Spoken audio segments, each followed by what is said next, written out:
Yeah, so good morning. Good morning, everyone. I hope you are rested and awake. We are going to, I'm Adriano Quintela, the Marine Spatial Planning Specialist for Blue Azores program. And yeah. Well, I'm Rui Martins. I'm the Regional Director of Maritime Affairs. So I'll be the governmental department of Action. So what we will present here today, this morning, we are going to present the process of designation of the Azores network of marine protected areas, recently designated the largest network of MPAs in the North Atlantic. But we will also focus on the next steps and the effective implementation of this network, as well as some challenges that the government will face in terms of the implementation of this network. So basically, the Blue Azores program was born from a joint vision from three partners. One of the partners is the leading partner, the regional government of the Azores, and two private funded foundations, Oceano Azul Foundation and Wait Institute. And they joined because there was an expedition in 2018 promoted by National Geographic, the Pristine Seas, that ended up by designating the Azores as a hope spot for biodiversity. And during this expedition, there was the common sense, the common vision that there was the need to protect, promote, and value the blue natural capital of the Azores. But it was not just this vision. This vision is also followed by a conviction. And this conviction is that you can only have a true blue bioeconomy if you have ecosystems capable of accommodating activities and still remain resilient and healthy. So recently, after we designated the areas, we signed a new memorandum of understanding between the partners that was really focused on the next steps and on the implementation. By signing this memorandum of understanding, we were able to capture a fund of 10 million euros to specifically effectively implement this network. And by effective implementation, I mean to provide management and spatial plans for all the MPAs, to provide long-term financial resilience and sustainability, review and implement the coastal network that we are now undertaking this process, and to support the sector of fisheries to readapt to this new reality. So, but these are the main actions, but we also have some supporting actions. And these supporting actions basically touch the realms of education. We have a program called Educate for a Blue Generation, that what it does is to create content and train teachers for the first 4 years of school to bring the oceans into the daily lives of the students.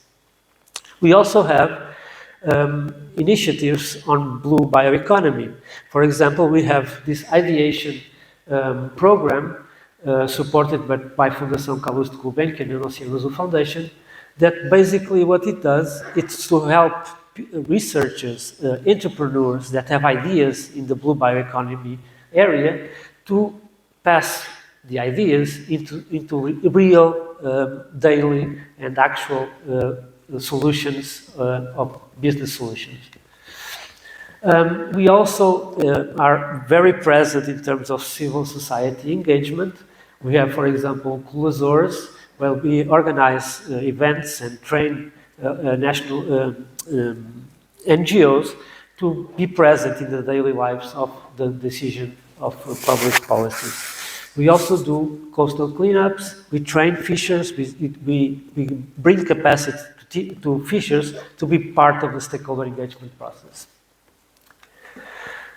This is the main challenge we have. The Azores has more than 50% of the economic exclusive zone of Portugal, almost 1 million square kilometers of ocean, In the program, we have this principle. So every decision that is made is based on science and is based on the decisions of the participative process. This is the mapping, the timeline of the participative process of the designation of the areas. We started by science. We started by compiling 40 years of scientific information and through a systematic conservation planning, prioritized the areas for conservation. And then we had over 40 meetings with the users until we were able to find a consensus and to have the final design of the area. One of the first things that we needed to do is to identify, and this was provided us by science, the specific conservation objectives of the network. So science told us what were the specific conservation objectives that will allow this network to provide benefits not only for the network itself, but for the entire maritime space of the Azores. And I'm not going through all of them, but just for you to be aware, we are talking about protecting 100% of known vulnerable marine ecosystems. We are talking about protecting 75% of seamounts in the Azores, deep water and shallow water seamounts. So as you can imagine, these areas are overlapping with the fishing grounds. So this was our main challenge. And then we incorporated all this scientific information into a participative mapping tool called SeaSketch, which was crucial for us to start drawing lines on the maps with stakeholders in the co-design process. Just for you to be aware of, 2/3 of the areas that are part of the network were proposed by the fisheries sector, and we still were able to comply with the specific conservation objectives. And this tool is very powerful because you can draw lines on maps, you can discuss with stakeholders, and you can immediately see how much of the network is complying with the specific conservation goals. And at the same time, you can see the trade-offs, how much we are impacting the sectors. And then, in the end, we come up with this network that the law identifies the regulation. So we have half of the area, 150,000 square kilometers, is fully protected, no extractive activities, and the other half, it's highly protected. Only activities that extract biomass are allowed if they have low impact in the ecosystem. So we're talking about pollen line, we are talking about hand lines, and so on. Why we went for fully and highly protection? The reason was all the Azores know how the ocean was in the past, and they know how it is in the present. So the decision was easy. What do you want for the future of your ocean? You want the status quo, or do you want to go back to the way it was in the past?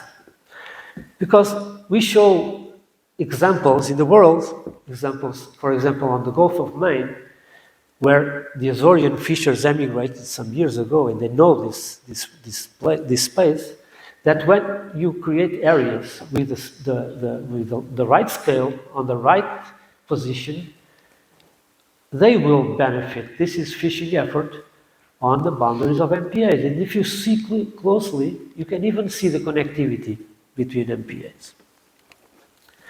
So another important part of this legislation, and the innovative part, is that it's not only a designation of areas.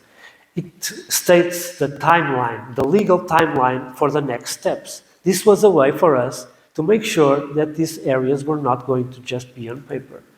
And by next steps, I'm talking about the restructure, the approval of the strategy of the fisheries.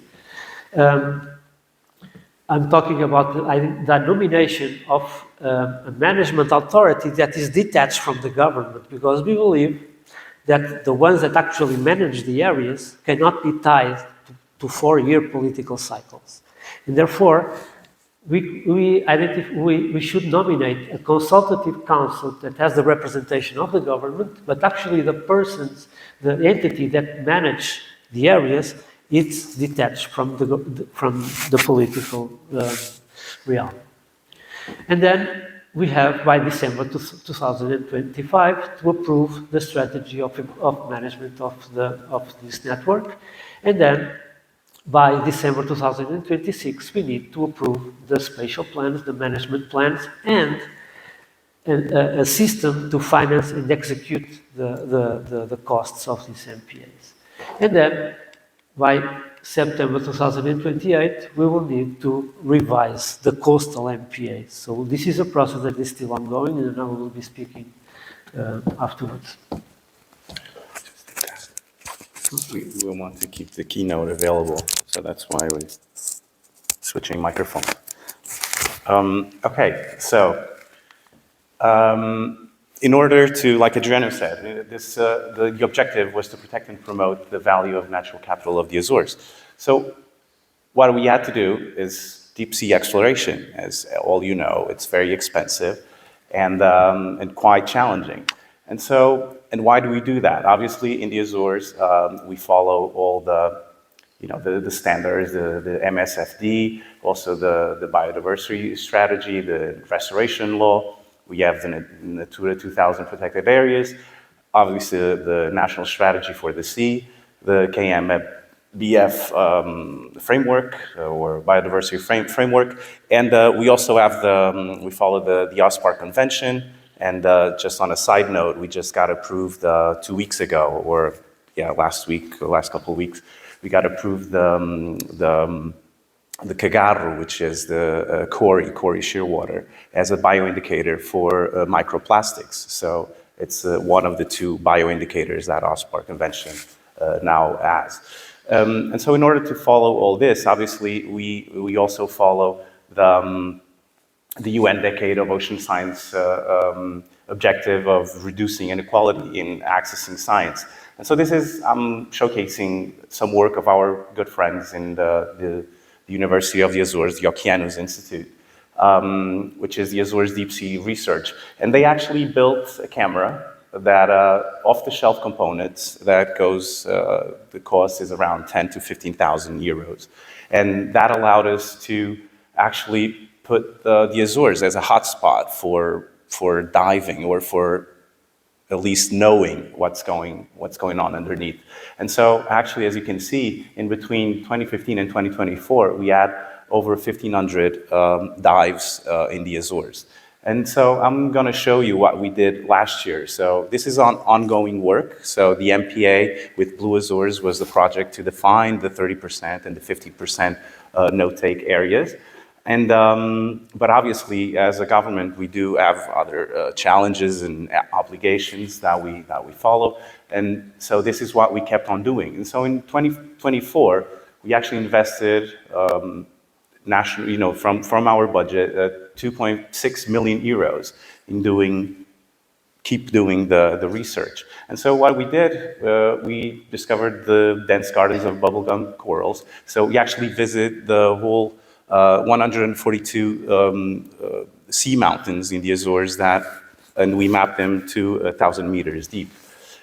So you could find the corals, which are very important for the commercially valuable species, extensive gardens of Gorgonian corals, and this also showcases the need for developments in technology, artificial intelligence, probably to count, actually know what kind of quantities are we talking about, and even to identify, species.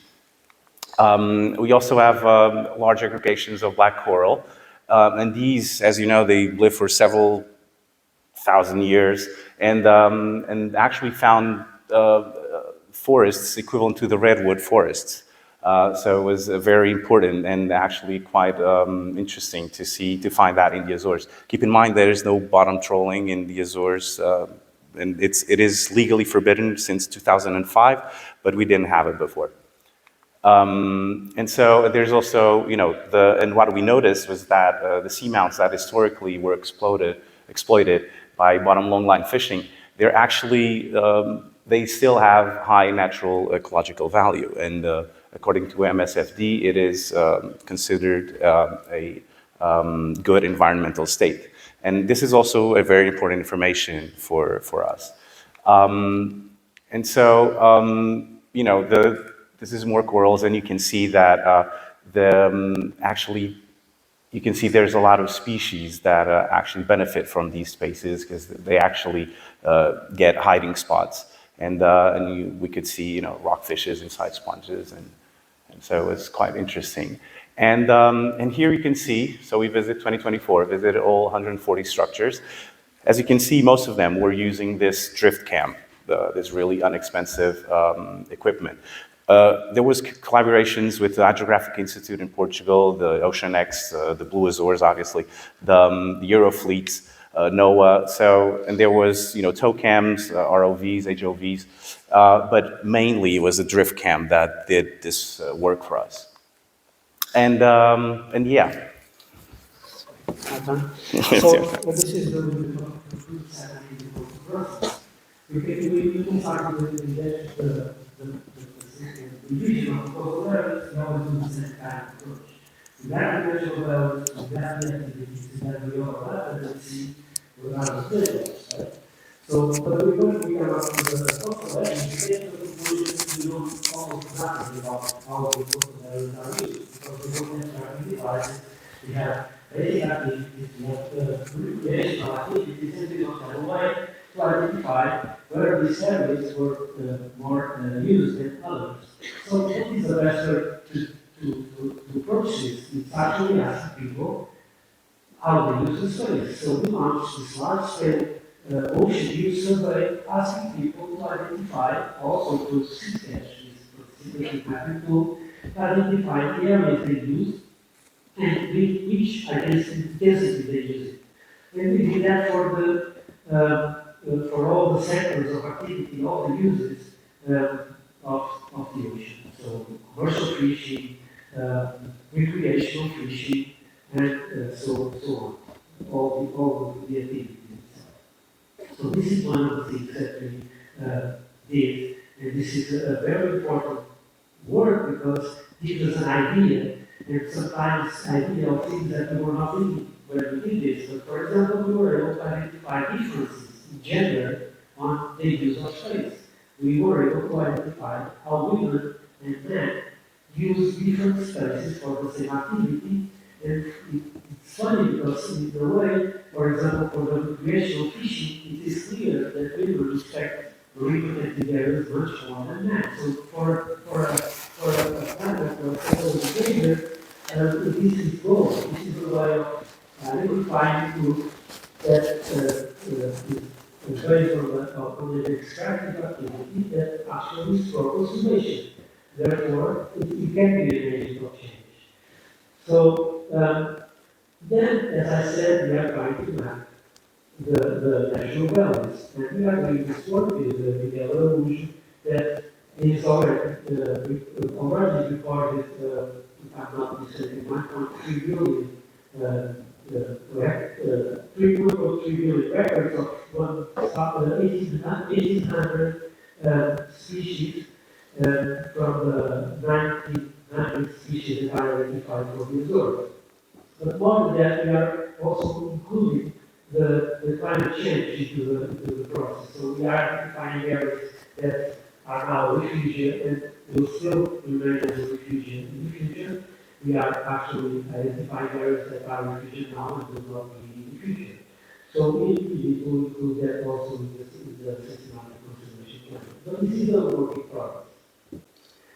As I said also yesterday, one of the ideas we have for managing the plan is not only to focus on the activity, it's actually going really beyond that. It's trying to understand what are the behaviors associated to each activity and help the management tool and the legal tool that comes with the management plan to incorporate the new tools. We have tools nowadays that identify by satellite, by remote sensing, what are the behaviors in the ocean. So if if we help these tools to accommodate if we help these management plans to accommodate these tools, it will be much easier to promote transparency in the ocean. And actually, it will be a way of also engaging with people, asking what are their behavior for each activity that they do.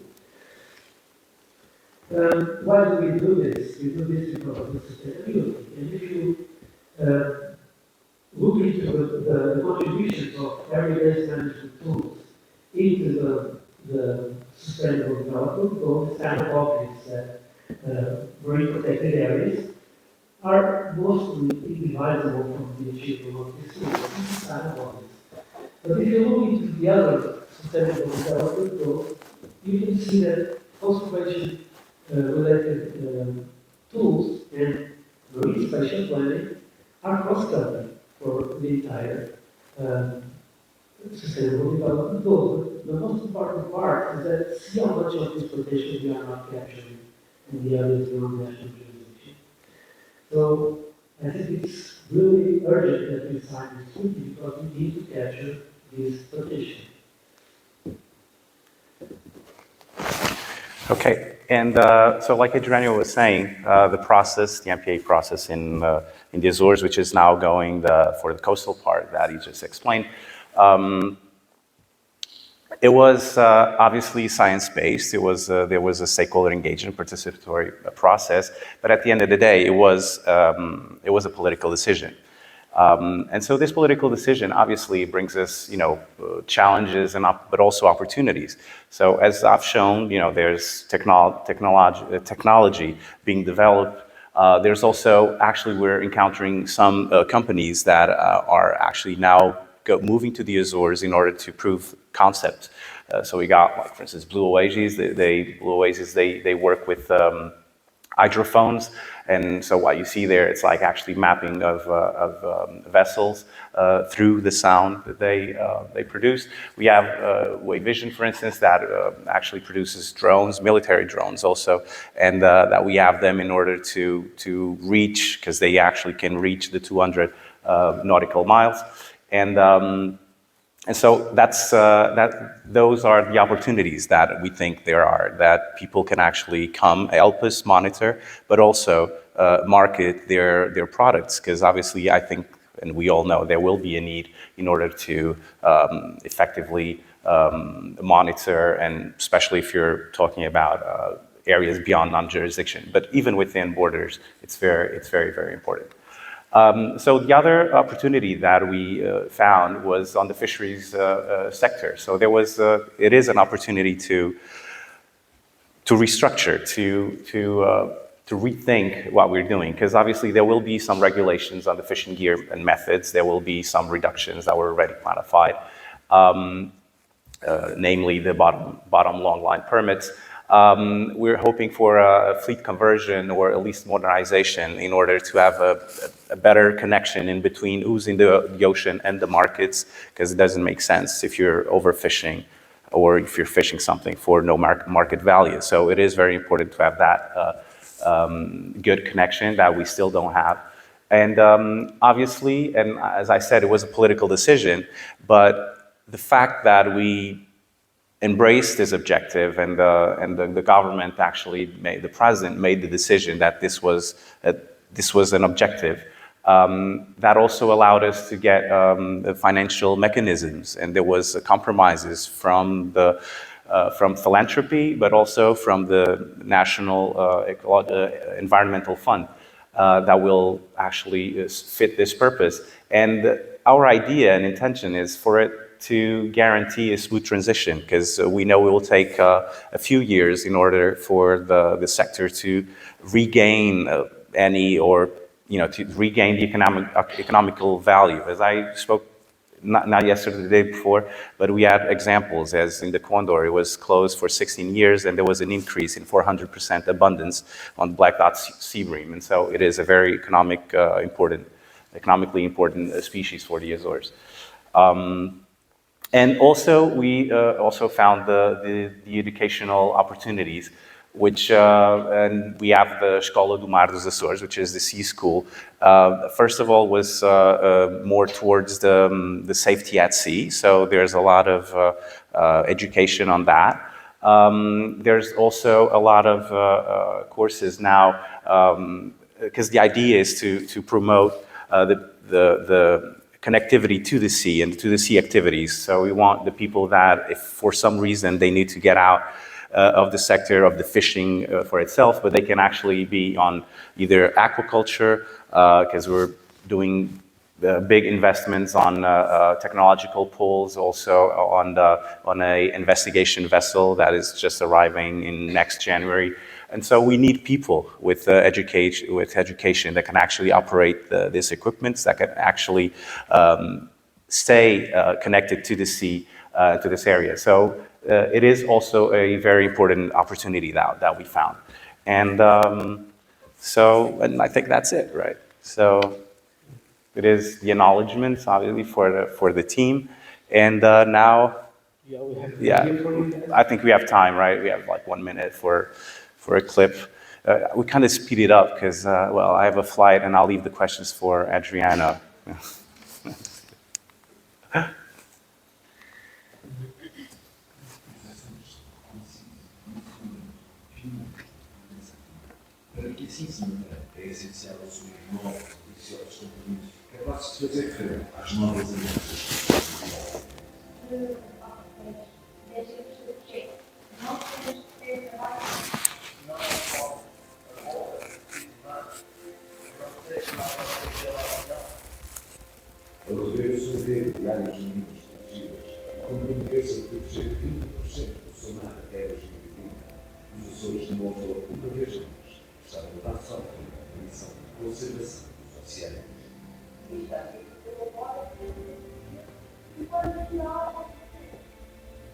Esta é uma missão que envolve a todos como açorianos, pelo nosso futuro, pelo nosso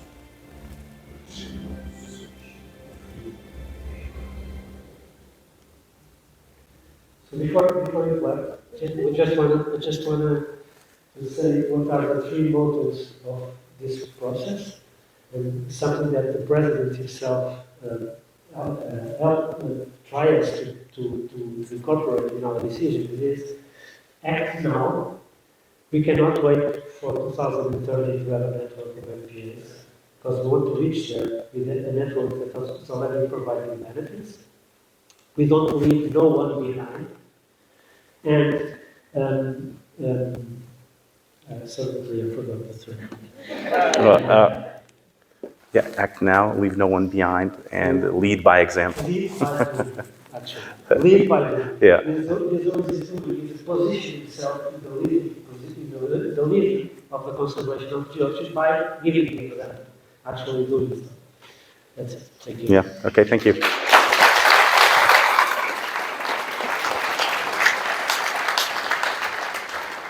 Thank you very much, Adriano. And I was fascinated to understand that actually this program actually sits directly under the President's office. And I think that would support must make a massive difference. I'm going to open the floor. There's a question immediately in front of it. I'm particularly interested, John reached out to the Blue Marine Foundation. I'm particularly interested in this governance. The second, you managed to set up a board that had authority over and above the political cycle. I can't remember what we called it. Yeah. Now, can you explain this? Is fantastic. This is what's in the law. Actually, the mechanism itself is not yet. Yeah, we're undergoing. We are undergoing the legal process, but the idea is to provide, to create an entity, a management authority that is autonomous administratively, but also financially. So the idea is for the ones that manage the areas that need to actually do the job are not within the government. So the government makes decisions, of course, through the consultative council, but the ones that pass the licenses, that make sure that the management plans are being complied, it's an entity that it's not tied with political cycles. Basically, it's a little bit like autonomous from the government. Yeah, it's pretty much that. So this entity has a mission, obviously a political mission, but also to follow the compromises or the mandatory obligations that the government somehow has and passes it through this competent authority. And the idea is to have a seamless action and not being just accordingly to the political terms. As we spoke before, they're very pressure because things move fast. As governments are sometimes they have high difficulties to capture philanthropy financing, for example, and making sure that this money is used not for the spending for business as usual, but to actually direct this funding to the management of the areas. Yeah. And for example, if you identify the principle of user-payer, sometimes the money that the users pay is diluted into the budgets of the government and it's spent in like other things. This is a way of making sure that this process is smooth. Actually, this is what we talked in our first time last year. I think this question is gentleman at the back. Hi, it's Sebastian Van Overseas, International Council for Exploration of the Seas. I'd like to also compliment you guys on how you've been in the forefront of showing in terms of acting and leading in taking these things almost faster than the legislation in developing. A couple of questions. First one, given that you have a timeline that's still continuing, will you be making the data available on the VMEs in terms of transparency and keep allowing an opportunity for other scientists internationally to see transparently how you've gone through it? I know there's a lot of sort of wiggle room that's needed as well to accommodate the social economic aspects of acting rather than the protocol. And then the other one, which is a little bit difficult to struggle with it myself as well when helping out in some of the legislation, is the easy access regulation, which is a directive in the EU. Can you maybe comment on some of the maybe sensitivities around navigating these types of things in terms of how fast you've been able to establish these entities? Yeah, those are tough questions. Well, especially the second. The first one, according to transparency, yes. The first thing that we're doing, for instance, the data that I showed, or at least the videos and the information, it's still raw information, as we're still processing. There's a lot of species to identify still. And obviously, one of the things that we do, and the process, like Adriano said, it's an ongoing process that gets feed off the best available science. So the idea is that every 3 years, there can be a revision, and if needed be, to either enlarge or redefine areas. So that's the aim of doing this. Obviously, Portugal has a position on the VMEs, and especially now with the European Ocean Pact, and there's obviously advantages of the sharing data and having this participatory process or cross evaluation from other scientists, from the scientific community.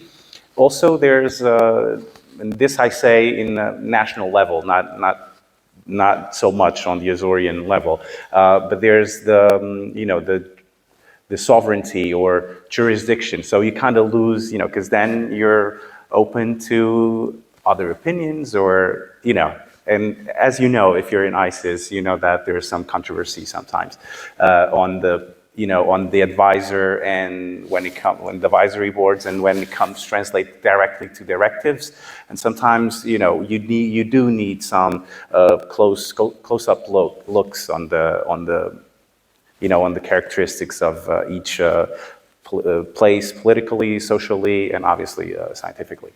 Well, moving on on politically in Europe, that will be also a challenge, because obviously one of the troubles is the fisheries, right? So you have the common fishery policy that you need to somehow have an instrument that it levels up with the common fisheries policy. Otherwise, you know, everything is for fisheries, and you don't have jurisdiction. You're self-punishing yourself because you're defining an MPA, and your fishermen can't go there, but everyone else can. So that's a no-go, right? That is an issue that it has to be dealt, in the European Union. And I think the restoration law could be an instrument with teeth to bite a bit on the common fisheries policy. And also for the deep sea, it was approved by the European Parliament, the creation of the Deep Sea Observatory to be created in the Azores. So the European Deep Sea Observatory. So I think that will be also very interesting and important to congregate the information and to work towards transparency. Regarding the first question with the reporting, as you know, the Azores is an autonomous region, and the responsibility of reporting the BMEs is from the central government. So this is another issue that we also need to, because our BMEs are identified, and they are actually the geoportal from the MSP. Yeah. So it's a matter of the national government to report.